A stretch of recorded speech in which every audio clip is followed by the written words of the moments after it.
पिछले एपिसोड में हमने देखा था कि वांगलिन जो होता है उसको कुछ बंदे मारने के लिए पहुंच चुके थे, लेकिन वांगलिन अपनी पावर का यूज करते हुए उन सभी के साथ बहुत बढ़िया तरीके से फाइट करता है। और जो भी उसको मारने के लिए आते हैं वांगलिन ने अपनी पावर का यूज करते हुए उन सभी की वाट लगा कर रख दिया था, जिस वजह से उनकी हालत खराब हो जाती है और एक एक को चुन चुन कर वांगलिन वहां पर मारता है। इसके बाद मूफी का जो भेजा हुआ एल्डर था वो मूलिहाई के पास आया हुआ था ये बताने के लिए कि मूफी ने उसको एक प्राइवेट फाइट के लिए चैलेंज किया है। तो मूलिहाई को ये बात माननी पड़ती है और वो प्राइवेट फाइट के लिए तैयार हो चुका था, लेकिन जब ये फाइट हुई थी तो उसमें मूलिहाई हार गया। अब कंपटीशन में लड़ने की जिम्मेदारी वांगलिन के ऊपर आ चुकी थी मूलिहाई के बिहाफ पर। तो वांगलिन कह रहा था कि आपको फिक्र करने की जरूरत नहीं है, मैं सारी चीजें हैंडल कर लूंगा, मैं इस कंपटीशन को जीत कर दिखाऊंगा। जिसके बाद यहाँ से ये एपिसोड शुरू होता है। तो इस एपिसोड की शुरुआत में कंपटीशन जो था वो शुरू हो चुका था। आज ही से ये कंपटीशन शुरू होने वाला था। कंपटीशन को देखने के लिए बहुत सारे लोग आए हुए थे। जितने भी लोग यहाँ पर मौजूद थे वो लोग कहने लग जाते हैं कि इस साल का कंपटीशन तो बहुत ज्यादा कमाल का होने वाला है। वैसे तुम लोगों को क्या लगता है कि कौन इसको जीतेगा? क्योंकि किसी को पता ही नहीं था कि इसको कौन जीतने वाला है। लोग बस आपस में ही अपना गेस कर रहे थे कि या तो ये जीत सकता है या तो वो जीत सकता है। इसके बाद वहां पर आता है इस सिटी का एक मैनेजर। वो यहाँ पर आने के बाद जितने भी कमांडर वगैरह यहाँ आने वाले हैं इस कंपटीशन को देखने के लिए उनका स्वागत करने के लिए खड़ा था। जिसके बाद देखते ही देखते वहां पर ढेर सारे कमांडर आते हैं। ये सारे के सारे लोग आए थे इस कंपटीशन को देखने के लिए। वहां पर वो वाइस मार्शल जुआन भी मौजूद होता है। तो एक दूसरा बंदा था वो भी यहाँ पर इस कंपटीशन को देखने के लिए आया था। वो उस वाइस मार्शल से कहने लग जाता है कि यार पिछली बार तुम्हें देखा था, अभी भी देख रहा हूँ, तुम वैसे के वैसे ही हो, तुम अभी तक के मार्शल भी नहीं बने, अभी तक की वाइस मार्शल के ऊपर ही अटके हुए हो, क्या तुम्हारा प्रमोशन नहीं हो रहा क्या ढंग से? जरा देखो अपने सामने ही जितने डीमन जनरल वगैरह आए हैं ना, ये लोग भी अपना बैटल लड़ते हुए अभी कमांडर बनने वाले हैं। कमांडर के बाद वो मार्शल भी बन जाएंगे और मुझे लगता है कि तुम वैसे के वैसे ही अटके रहोगे उसी पोजीशन पे जहां पर तुम अभी मौजूद हो। साफ पता चल रहा था कि वो वाइस मार्शल जुआन को उकसाने की कोशिश कर रहा है, लेकिन जुआन यहाँ पर उतना कुछ कहता नहीं। वो उससे कहने लग जाता है कि जगह तो तुम्हारी भी जा सकती है अगर ये लोग आगे बढ़ेंगे तो, इसलिए बेहतर होगा अपना मुंह बनकर के फाइट देखो तो बहुत अच्छा होगा। जिसके बाद हॉर्न बजाया जाता है क्योंकि यहाँ पर कंपटीशन की तैयारी होने वाली थी और साथ ही साथ यहाँ पर डीमन एम्पायर भी आ रहा था। तो उसके स्वागत में सारे के सारे लोग खड़े हो जाते हैं और सिंहासन के पास ही डीमन एम्पायर आने वाला था। वहां पर वो डीमन एम्पायर आता है और इसके बाद जो मैनेजर था वो सभी से कहने लग जाता है कि डीमन एम्पायर ने कह दिया है कि जो भी इस कंपटीशन को जीतेगा उसको रैंक मिलेगी वाइस कमांडर की। साथ ही साथ कुछ और भी गिफ्ट होंगे जो कि उनको बाद में दिए जाएंगे और जितनी आर्मी को अभी वो डीमन जनरल कंट्रोल दे रहा होगा ना, उसकी 3 गुना से ज्यादा आर्मी उसको मिल जाएगी। बहुत सारे सोल्जर्स को वो कंट्रोल कर पाएगा आगे चलकर। तो क्या सारे के सारे डीमन जनरल तैयार है इस कंपटीशन को शुरू करने के लिए? तो सारे के सारे जो डीमन जनरल थे वो अपनी अपनी सीट पर जाकर बैठने लग जाते हैं क्योंकि अब यहाँ पर बारी थी रूल को समझाने की किस तरह से ये कंपटीशन होगा। वो मैनेजर कहने जाते हैं कि सबसे पहले फाइट होगी डीमन जनरल की और उसके बाद आ सकता है उसका असिस्टेंट, जो भी डीमन जनरल अपने बंदों को साथ में लेकर आए हुए हैं, जैसे कि वांगलिन आया हुआ है मूलिहाई के साथ। तो पहले मूलिहाई को फाइट करनी है, उसके बाद मौका मिल सकता है वांगलिन को फाइट करने का। लगातार 4 जीत हासिल करनी पड़ेगी, उसके बाद ही जाकर सेकंड राउंड में एंट्री की जा सकती है। लेकिन सबसे बड़ा यहाँ पर रूल ये है कि किसी को भी डीमन जनरल की जान नहीं लेनी है। जिसने भी डीमन जनरल की जान लेने की कोशिश की ना, उसी टाइम उसको बाहर निकालकर फेंक दिया जाएगा इस कंपटीशन से। तो सबसे पहले मैं यहाँ पर बुलाना चाहता हूँ शीशियाओ को, जिसका सबसे पहला राउंड होगा। तो शीशियाओ जो होता है वो यहाँ पर एंट्री मार चुका था बैटल अरेना के अंदर, एकदम खतरनाक एंट्री लेते हुए। सारे के सारे लोग कहने लग जाते हैं कि शीशियाओ तो नंबर 1 लगता है डीमन जनरल में, उसको हरा ही नहीं पाएगा कोई, बहुत ही खतरनाक बंदा आ गया पहली बार के अंदर ही। वांगलिन भी इसको देखकर समझ चुका था क्योंकि उसने उसकी पावर देख कर रखी है। जब मूलिहाई और शीशियाओ का हल्का सा बैटल हुआ था, वांगलिन कहने लग जाते हैं कि इसकी पावर तो काफी भयंकर है, आखिर इसको चैलेंज करने के लिए आएगा कौन? मैनेजर कह रहा होता है कि देखो मैं 10 तक गिनती गिनूंगा, उसके अंदर किसी को भी यहाँ पर शीशियाओ को चैलेंज करना है। अगर वो चैलेंज करने के लिए सामने नहीं आता तो मैं किसी रैंडम बंदे को चुन लूंगा जिसको फाइट करनी पड़ेगी शीशियाओ के साथ। तो एक दूसरा डीमन जनरल था, वो कहता है कि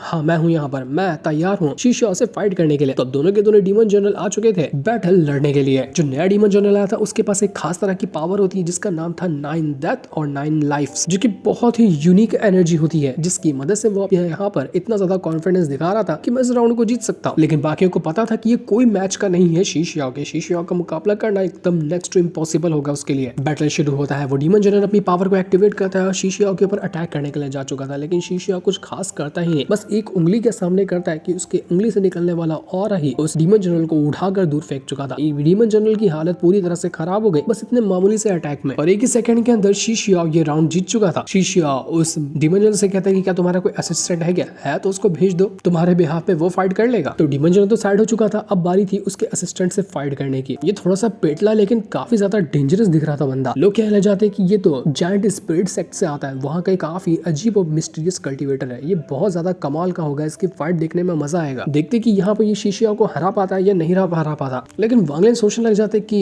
रूल में तो ऐसा कहा गया है कि लगातार 4 राउंड को जीतना है, तो अगर यहाँ पर डीमन जनरल हार गया उसका ये असिस्टेंट जो है ये अगर जीत भी जाता है तो भी ये लगातार डीमन जनरल 4 राउंड तो नहीं जीत पाएगा ना। तो आखिर मतलब क्या हुआ उसके असिस्टेंट का यहाँ पर आकर फाइट करने का? ये तो सीधा सीधा मौत के मुंह में जा रहा है।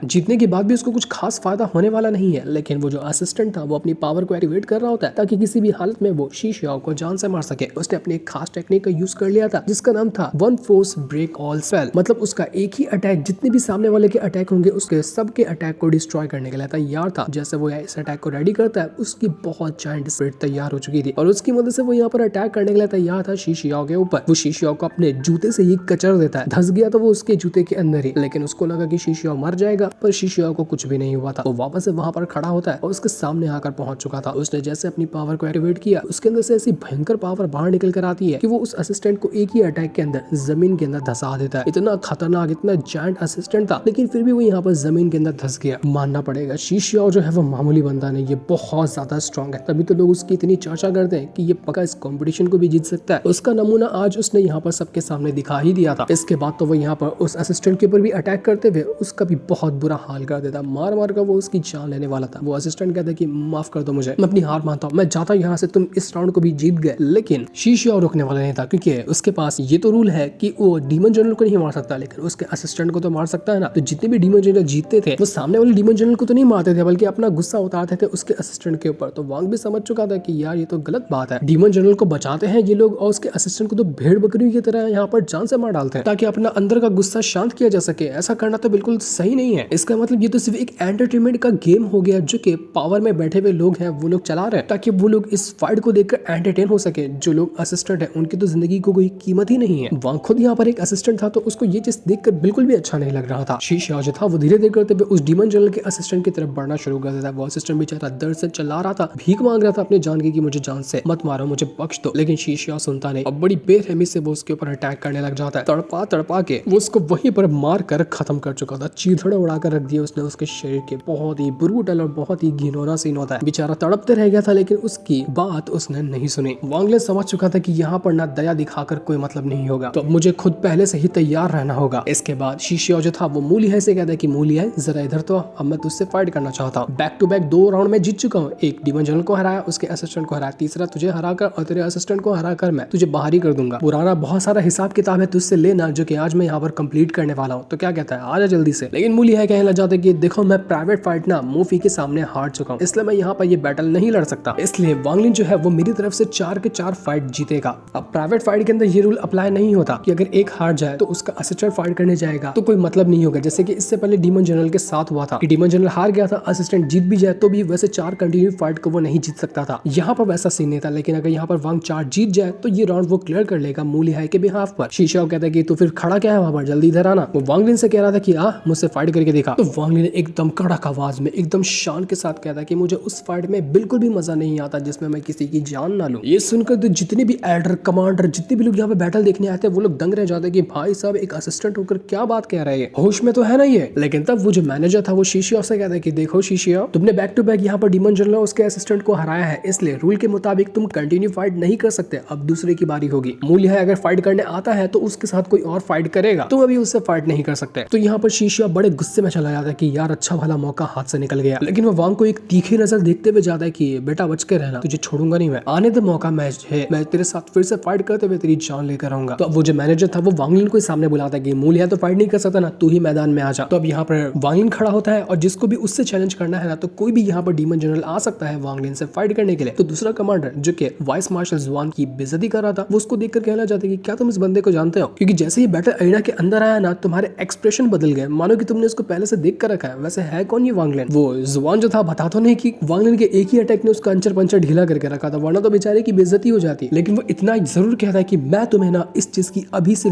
लिख कर गारंटी दे सकता हूँ कि टॉप 3 के अंदर ये वांग लिन नहीं आया ना तो मेरा नाम बदल देना। इतना कमाल का वो बंदा, इसकी गारंटी है मेरे। तो दूसरा वाला कमांडर हैरान रह चुका था कि अबे ये तो सिर्फ अभी इन्फेंट ट्रांसफॉर्मेशन के लेट स्टेज का बंदा है, तुझे इस पे इतना ज्यादा भरोसा कैसे आ गया कि ये सीधा टॉप 3 के अंदर या फिर ये फर्स्ट रैंक भी हासिल कर सकता है कंपटीशन के अंदर, तेरी अकल ठिकाने गाने तो है ना, है क्या इसके पास ऐसा जो यहाँ पर फर्स्ट रैंक हासिल कर ले गई है। बाकी डीमन जनरल तो इसको भाव तक नहीं देंगे क्योंकि सबसे लो लेवल पे है ये। जितनी भी डीमन जनरल यहाँ मौजूद है उनमें से लगता है तो मार्शल नहीं बनाना तो तेरा दिमाग बिना भसिया गया, समझ नहीं आ रहा कि क्या चल रहा है क्या नहीं चल रहा है। जबकि उसको क्या पता है कि जब वांग लिन अपनी पावर दिखाएगा ना तो नमूना उसको वैसा ही दिख जाएगा। यहाँ पर जुआन जो था वो उस कमांडर से कहने लग जाता है कि तुम अभी समझोगे नहीं, लेकिन जब देखोगे ना तो मेरे से कहने से पहले ही तुम खुद कह जाओगे कि बंदा इतना स्ट्रॉन्ग है कि ये फर्स्ट रैंक हासिल करके ही रहेगा। तुम भी वैसी गारंटी देने लग जाओगी जैसा कि मैं दे रहा हूँ।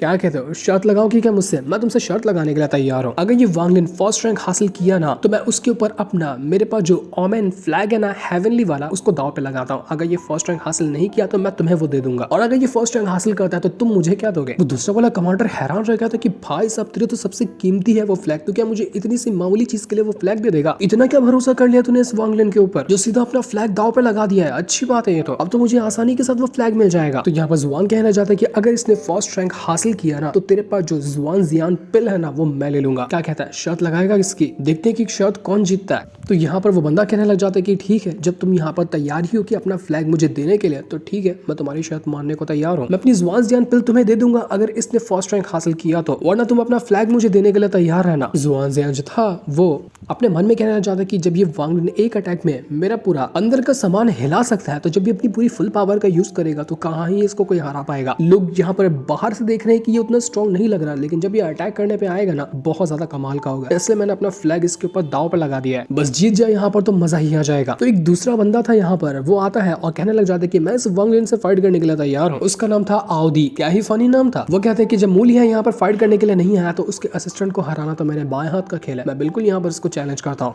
वो यहाँ पर आवधी जो था वांग लिन से कहना चाहता है कि देख तुझे तो पता ही होगा कि असिस्टेंट लोगों को भेड़ बकरी जैसा मारा जाता है, तेरी कोई औकात नहीं है। तो अगर तू अपनी जान बचाना चाहता है ना तो मेरे सामने झुक, अपने आप को मेरे सामने गिड़गिड़ा के दिखा, उसके बाद हो सकता है मैं तेरी जान बख्श दूं और तू ये राउंड हार जाएगा, वरना मुझे यहाँ पर कोई भी फर्क नहीं पड़ेगा तेरी बेरहमी से जान लेने के लिए, और तू तो चाहकर भी मेरी जान नहीं ले सकता। तो वांग लिन कहना चाहता है कि यार तू बोलता बहुत है, तेरी बातें सुनकर मुझे बिल्कुल भी इंटरेस्टिंग फील नहीं आया, थोड़ा अच्छा कुछ बोल के सुना ना, अच्छा लगेगा सुन के। तो ये सुनकर आवधी जो था वो भड़क जाता है कि तेरी तो एक असिस्टेंट की औकात कैसे हो गई जो यहाँ पर वो मुझे इस तरह से कह रहा है कि मेरी बात उसको पसंद नहीं आई। भूल जा, अब मैं तुझे माफी नहीं करने वाला, मैं तेरी जान लेकर रहूंगा। वो तुरंत अपनी पावर को एक्टिवेट करता है और वांग लिन की जान लेने के लिए तैयार था। वो वांग लिन के ऊपर अटैक करने वाला था, लेकिन वांग लिन भी अपनी पावर को एक्टिवेट कर लेता है ताकि वो यहाँ पर उसको जान से मार सके। लेकिन इस बैटल के अंदर कौन जीतेगा ये तो अभी हमें नहीं दिखाया जाता, ये हमें पता चलेगा नेक्स्ट एपिसोड के अंदर, जिस दिन को दिखाते साथ ही ये वाला एपिसोड यहीं पर एंड हो जाता है। Thanks for watching.